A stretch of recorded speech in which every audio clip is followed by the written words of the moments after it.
Hey everybody, welcome back to the Bible reading plan. We're in chapter 13 of Romans today, and the first verse Paul says, "Let every person be subject to the governing authorities, for there is no authority except from God."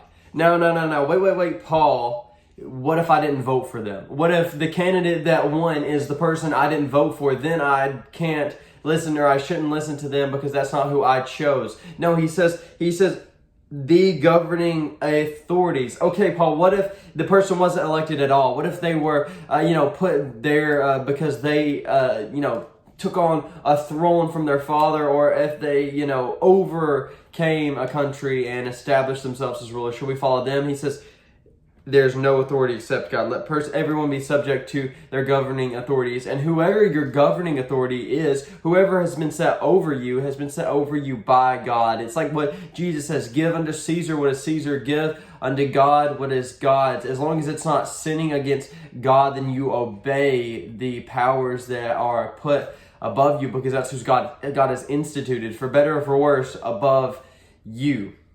And we look at when Paul's writing this, who is his authority. It's a guy named Nero, and Nero is the guy who is going to eventually directly kill Paul, and it's the same guy that persecutes Christians and sets them on stakes and burns them for torches for lighting at his parties. This guy is the guy who burned Rome down and then blamed it on the Christians so they would get persecuted. This guy was evil, the most evil of evils, and Paul is still saying, let every person be subject to governing authorities. He says, give respect to whom respect is owed, and honor to whom honor is owed. Don't resist who God has put in power. And this goes for children too. And I think it's an important thing for children to hear, for kids to hear, teenagers to hear. God has appointed your parents to be over you. You respect that. But it's crazy because a lot of times kids learn to be rebellious from their parents. They look and they hear people say, you are to respect, you are to honor, you are to obey your parents.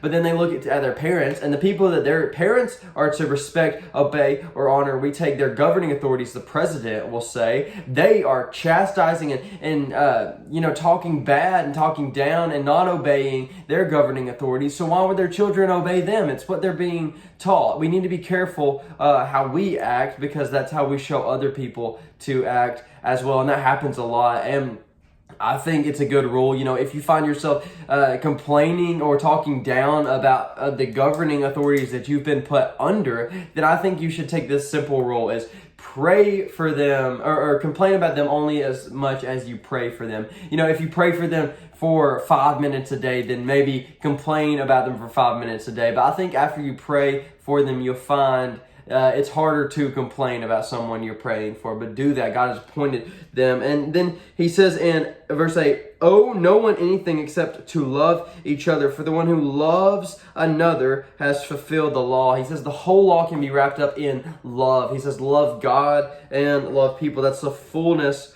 of the law. And I love what he says in verse 12, the night is far gone, the day is at hand, so then let us cast off the works of darkness and put on the armor of light. And Paul likes to use this metaphor, take off the old dirty clothes and replace them with new righteous clothes. And it's bad because a lot of Christians walk around today still acting like they're in the dirty clothes. They've been saved, but they still have this dirty clothes of the world on. They're doing things that don't align with God. They're sinning. They're living in sin. They're living in dirtiness, and they're calling themselves Christians, but they don't know that they can, and they have the opportunity to put on the armor of God, put on this suit of righteousness. And I think of when Jesus raised Lazarus, the first thing you would usually do if someone was raised to the dead, just be like, I'm so happy to see you, and go and hug him. But no, that's not what Jesus did. Jesus says, Lazarus, arise. Lazarus walks out, and he tells someone, go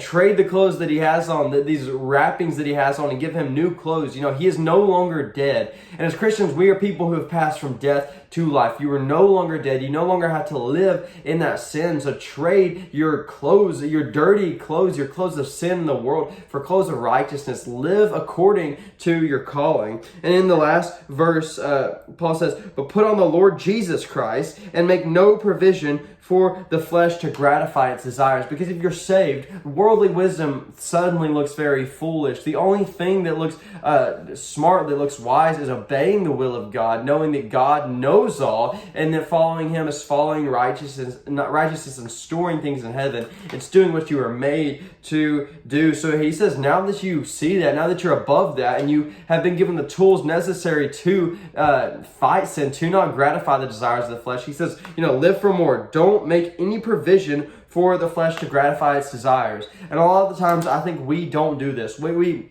walk around in our lives with no guardrails, with no safety rails, because we're scared of legalism, of doing something that the Bible doesn't say to do. But I will tell you today, it's okay to set guardrails up. It's okay to flee, immorality, to flee sin. And the best way to flee sin is just not put yourself in places to sin. Make no provision. And in your life, if you can provide those guardrails, that's not legalism, that is obedience to God. It's setting those guardrails up and saying, I'm going to walk in a way and walk in places where I'm not tempted to sin. I'm not going to put myself in that position to sin. But thank you for joining me today in Romans chapter 13. Put on the new clothes of righteousness. Walk in the calling in which you have been called today. It's a righteous calling, a pursuit of God. Do that today, I urge you. And thank you for joining me. I hope to see you tomorrow. Bye.